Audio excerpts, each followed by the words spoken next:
This is Gene Coulon Park in Renton at the south end of Lake Washington, and where we're standing is Bird Island, which is at the very end of the park, and has a boardwalk on which you can walk, unless it's nesting season, of course, and then they close it off.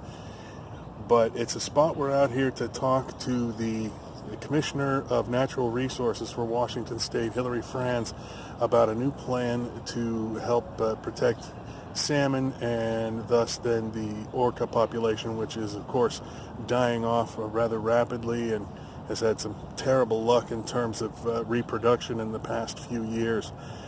So we'll get some more details from the Commissioner here about that plan.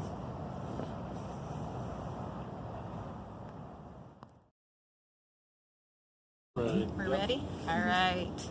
Well, thank you for everyone being here today. Obviously, we are right here in the midst of beautiful urban Washington State, standing on Bird Island, an area that is actually been restored to help protect and ensure habitat for salmon. We know, watching what's happened this summer, as we watched our orca whales lose another baby that was died, as well as one of our 4-year-old orcas, that our orcas are struggling, death by 1,000 cuts, frankly. And we've had 3 years with not one orca baby survival, and we know that a lot of that is because of significant challenges in our waters and on our shorelines, and the challenge that our salmon is also having of rapid declines. I've been working on these issues of salmon recovery in Washington State for over 25 years, and we are at a pinnacle moment right now where we have an opportunity either to move forward and make significant changes will ensure the long-term survival of our critical iconic species of our salmon and our orca, or we could watch further decline. And this day I'm announcing a $90 million budget request to the legislature to be able to ensure that we are taking all necessary steps to restore and protect the critical habitat our salmon and orca depend on. Everything from, one, being able to remove critical issues of barriers for our salmon getting up to their tributaries and being able to spawn and then return to our Puget Sound and our oceans, as well as the context of removing our toxic waste and materials that are in our waters. As we look around, we see that Washington State, and especially Central Puget Sound, is rapidly urbanizing at a significant rate, with 1,500 more people coming to Seattle every single week. This is putting increasing pressures on toxic chemicals that move into our Puget Sound and pollute the very waters that our salmon and orca depend on. Part of our package will be about increasing passage for our salmon upstream, removing and fixing culverts that have not been working, as well as being able to remove derelict vessels that have created a toxic pollution and waste all the way from the surface down under, and creosote pilings that also contaminate. In addition to that, we will be expanding aggressively our urban landscape in removing the pervious pavement that is allowing for the toxic stormwater runoff to pollute those waters, so that we can start to green our urban areas and ensure long-term healthy salmon runs and orca survival. Can you talk to us, I know this is your first time here to Bird Island, but can you talk to us a little bit about why we're here today? This is an area actually that was historically pretty polluted and contaminated. It obviously is sitting in a very significant urban environment, everything from industrial to residential to commercial landscape. This is an opportunity where, through a partnership with the city and with Boeing and Department of Natural Resources, we've been able to restore this area and be able to bring back critical habitat for salmonids, from forage fish increase to the ability for juveniles to be protected before they go out to the Puget Sound. So what kind of work was that here? What did that look like? This would be great if we actually have one, but a lot of it was sort of removal of a lot of the debris, being able to return the sort of soft shore armoring you see behind us. This is critical habitat for salmonids to be able to find refuge and have that where they can feed and get stronger before they move out to sea. Oftentimes our sort of hard armoring makes it very, very difficult for the kind of habitat for forage fish and juveniles to be protected. The juveniles depend on forage fish to be able to sort of fatten up, grow stronger before they move out to sea. If they don't have that ability to get stronger and healthier and grow, then that leads to their decline. So you've touched on it a little bit. Can you talk some more about removing that pavement and what that entails and, why you're doing that part of it? And look at her again. Yeah. As we see increasing population growth coming to Washington State, we're wanting obviously more and more of our people to be living within our urban environments. They're not putting pressures on our working forest and our farmlands and critical habitat areas. At the same time, we're seeing increase impervious surfaces, and that impervious surfaces is we have buses and cars and water runoff. It captures those stormwater and that toxic, what I call that toxic chemicals, and then it flushes them out into our Puget Sound and into our rivers and streams. The more we're able to actually turn that impervious surface into pervious surfaces with natural habitat of our trees, our plants, to be able to capture it, cleanse that water, it will ensure that the waters that are behind us stay clean. Oftentimes when we look at the Puget Sound, we think, wow, it's a beautiful Puget Sound, but the reality is Puget Sound is dying. It's been dying for a significant time because of the significant toxic runoff. We have an opportunity as the Department of Natural Resources that oversees the urban forestry program to become more of a significant partner with our local governments, especially in the central Puget Sound that has such significant amount of impervious surface, to be able to start to turn that into natural habitat, grab that pollutants from it, be able to soak in that pollutants and allow the water to get clean, but also be able to provide more green green canopy for our urban communities that oftentimes feel they don't have enough environmental nature around them. How bold are these proposals that you're requesting, and what if the state legislature doesn't act? Much of the things that we're actually securing for funding are things that we've already been taking a lead on, but we are trying to rapidly increase significantly. So we've been obviously working to remove derelict vessels, also remove pilings from our waterways. In fact, we've been able to already remove about 72 747s worth of pollutants and toxic materials in our waterways. We've also been able to remove about 1,534 fish passage barriers and be able to ensure that salmon have the ability to go upstream. What we're doing here by this is leveraging the orca task force that the governor has brought together and the recommendations that came from that, and said we've got to be working at a more significant rapid level because we don't have any time to waste. One of the task force recommendations is also the potential removal of the Snake River dams and stuff. Is that something that you would support? Because you're doing all this work downstream, but then it's like you got this big wall. There's a lot of issues that are on the table. Obviously, the Snake River Dam is one that has been being discussed and looked at for quite some time. That is a very significant issue with a lot of people looking at it, which is important to be able. Right now, though, orcas are dying. We have to have immediate transformative actions in our waterways. And the way we could do that is specifically looking at the shoreline habitat that has been impacted, the toxin runoff that are occurring, and being able to ensure clean rivers and streams that our fish can get up to and spawn and be able to get back to sea. So what we're looking at is quick, immediate action because time has run out for our salmon and our orca. Given your 2019 to 2021 budget proposal, how soon do you think those projects, especially those capital projects, could have an impact on the orca? The way it works is we immediately get that funding and we put it to work immediately. We already have the people in place within our agency that have been doing this kind of work for a significant amount of time. So the moment that money comes in, we'll be able to get that on the ground, put people to work, and rapidly remove the derelict vessels, remove the pilings in there, and start to do the critical salmon habitat restoration. All we're doing is asking for us to increase the funding levels so we can do it at accelerate the rate we've been doing it at. Offsetting, the economy, for example, you got whale watching vessels as well, and that's part of the shoreline, and noise and pollution. Has the state considered helping reimburse or support these owners of these businesses to help, offset the no business that they're being asked to not do anymore? We know that our rural communities in Washington are facing significant challenges, and whale watching industry is an example of economic opportunity within some of our rural communities that are very challenged. We know that the whale watching industry understands that if there's no whales to watch, then there's no business that is available. I think it is critical that our state look at any impacts that are happening as a result of salmon habitat protection and restoration that impacts on our local economies, on our companies and businesses, that we are doing something to be able to move them forward into another industry or another opportunities that are going to be ones that have long-term sustainability and longevity. So a lot of these proposals you mentioned have already been put forward, right? So this is not a really new package. Can you address sort of what you tweaked in order to make it, sorry, just ran out of batteries. Maybe someone else can ask the question. Okay, then come back. Okay. So does your plan include anything to deal with the ongoing battle between the orcas and sea lions for salmon?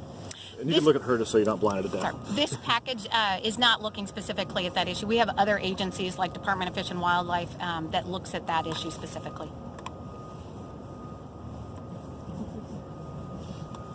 I know you got a good question, so we'll wait.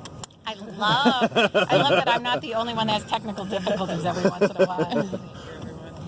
You'll have to state the question again, sorry. I will, sure, no problem.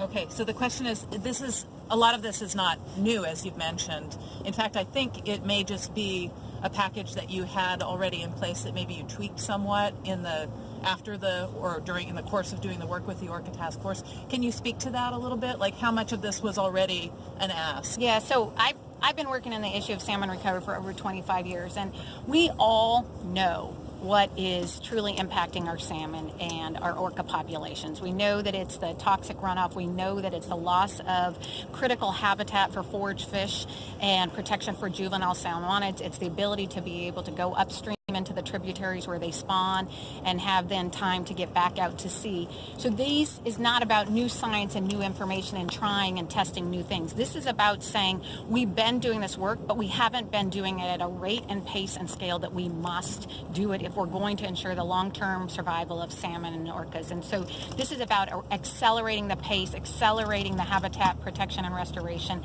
and being able to increase rapidly the amount of stream miles that our fish and salmon can get back up to and protect, as well as to reduce the stormwater pollutants that have long plagued us.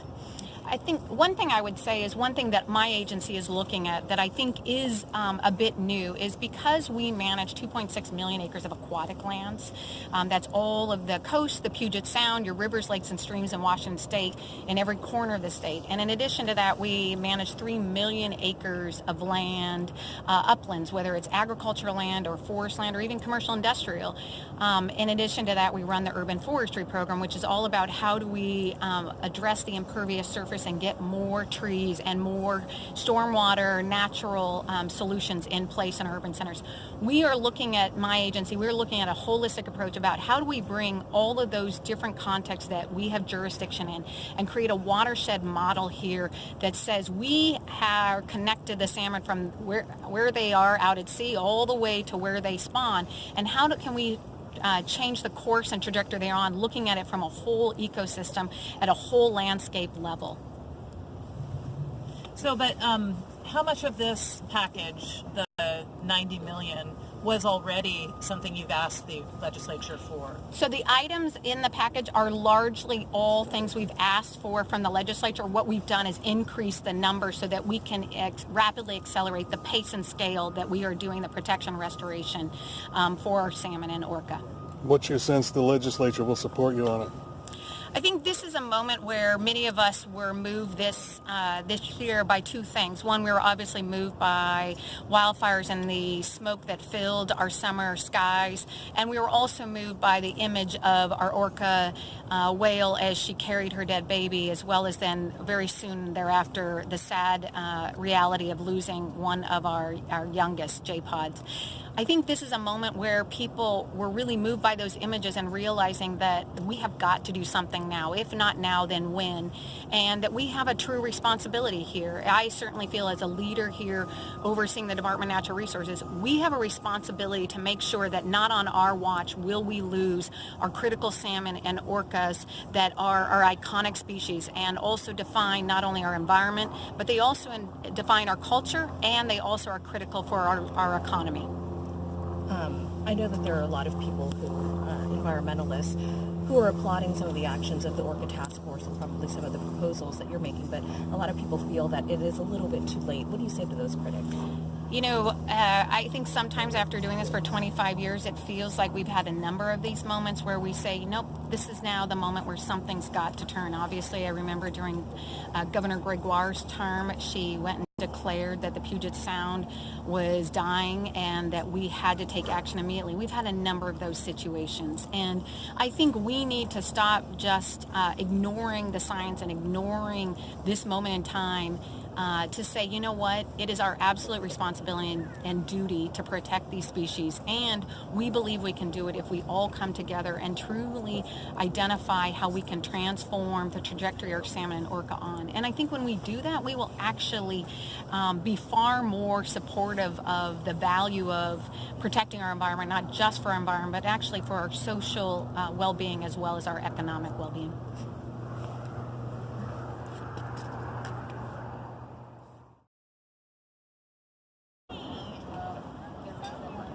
And this is Doug Reed. He is the president of Green Diamond Resource Company, which has been a big part of the logging industry in Washington State here for a long time. And Doug, you're joining with DNR to do your part to maintain some sustainability for this state's environment. Tell me a little bit about what your effort is and your partnership with DNR.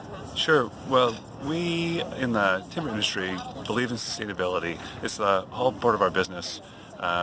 We plant more trees than we cut every year. And we realize that there are some areas that are appropriate for commercial timberland and some areas that are really more important for species conservation and diversity. And so we're delighted to hear that the DNR is partnering with us on this effort. Really, they do a lot of work on private and public lands, and we do a lot of work on our private lands, but we realize that it's all part of a fabric working together to create an ecological system to help species thrive. So we feel like we're doing our part on private lands, and we're delighted to know that downstream the DNR continues to work on making sure there's good habitat for salmon in particular to spawn in the streams that are on private lands and then go out into areas where they can survive and thrive and return again. Well, talk a little bit about what you're doing in terms of, since we're out here specifically talking about helping the salmon to thrive. I think people think that there's sort of a brick wall between the land and the water, but there really isn't. So, you know, what are you doing in terms of your part on the land? Sure. No, we do a lot of things on private land ownership to try to improve the ecology for salmon and try to improve salmon survival. Certainly there are large buffers where there's no harvesting around any fish-bearing stream in Washington, and the size of the stream determines the size of the buffer.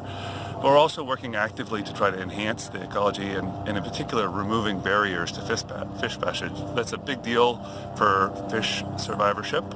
Culverts in particular. Road building standards of previous years are not the same now, and we realize that we have to enhance those stream crossings in order to make salmon survive better. So that's something we and other private timberland owners are doing every day, improving fish passage opportunities as well as in places where we can do things to improve rearing habitat and in-migration as well as out-migration. Those are things we're doing as part of a normal course of business. But really, it's a system, it's an ecological system together. So the work that we do is helpful for sure, but it won't be nearly as impactful if it's not for downstream enhancements and the things that the commissioner is talking about doing in order to improve habitat all through the salmon cycle. And I would imagine some land species play a part in that too, right? Absolutely. Private timberland is great habitat for all sorts of different terrestrial and avian species, and we do a lot to manage those, and certainly think that the realization has come that private timberland owners can be part of the solution to habitat and to making sure there's connectedness in different parts of the required environment for those type of species. And we're proud of that. We feel like we're doing a lot to help species. We have biologists on staff, and we work to try to enhance the populations, particularly of threatened and endangered species. And you made a good comparison in terms of the mentality of the timber industry from more of a mining mentality to more of a farming mentality. What are you doing to achieve that change? Sure. Well, we spend most of our time growing trees now. And a century ago, people thought of a boundless forest that could just be cut down and essentially, as you say, mined, extracted. And now we spend a lot of time trying to make sure we're choosing the right crop species and making sure we're planting in ways that's going to cause the trees to grow the best. We really care about healthy trees. Obviously, we're growing them as a crop, and so we're unapologetic about being in business for profit. But that's not at odds necessarily with having a healthy environment. So, for sure, we believe there are places where we should be just growing trees as fast as we can and for commercial purposes. But there are also areas where the environment and commerce can coexist happily, and we're happy about those. Well, and that brings up what I think is another good question. What do you tell other companies, large and small, who say, well, environmental health and sustainability cuts into our bottom line? Yeah, well, certainly, when you're in the timberland business, we're making investments today that we're not going to see any return on for 40 years. So we're in the sustainability business, and we feel strongly about that stewardship is a key part of our business. Are there ever trade-offs that have to be made? Absolutely. Sometimes there are trade-offs that have to be made between what's right for the environment and what's right for the bottom line. But to be a good partner and to feel like you are operating in the long term, sometimes you have to make sacrifices in the short term to be a good partner in the long term. And the timber industry is doing that. In Washington State, fully a quarter of the timberland that we own, we don't harvest because it is in areas of buffers around streams or areas of unstable slopes. So we understand that that's just part of doing business now, and so we're appreciative of the fact that the DNR recognizes the work we're doing, and we're supportive of the work they're doing as well. All right, Doug Reed, president of the Green Diamond Resource Company. Thanks, Doug. Appreciate it. Happy.